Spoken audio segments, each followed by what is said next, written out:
Ճիշտ այսօր Բաքվի դատարանում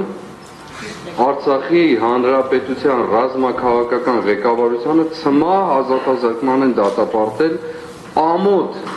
այն ամբողջ հասարակական եւ ոչ հասարակական քաղաքական ու պետական մտքին, ովքեր աջակից են եղել այս ամբողջ գործընթացին։ Այսօր մեր եղբայրներին երկարատև տարիների տանջանքից հետո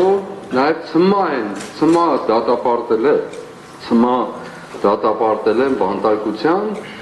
որը պարզապես առաջին հերթին ուղղված է ոչ թե այս կամ այն անհատին, այլ ուղղված է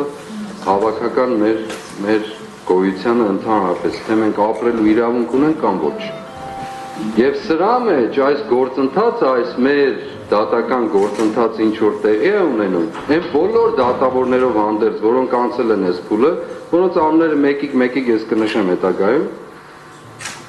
քննիչներով, մեղադրողներով, դատավորներով,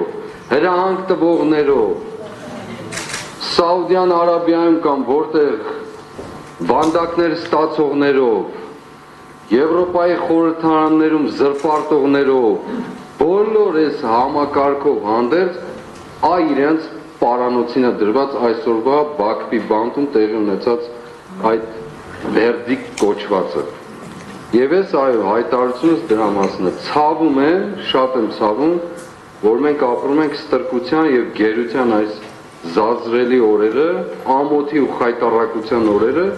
որի մասին ես միշտ ասել եմ, իմ պատիվն է գողացված ու կենսագրությունը, եւ այսօր իմ եղբայրներին ցմահ ազատազրկման դատապարտելով Բաքվի բանտում, թշնամու բանտում, այո, թշնամու բանտում, դա բոլորիս բանտարկությունն է, ավելի ճիշտ բոլոր նրանց, ովքեր հայրենիք ունեն։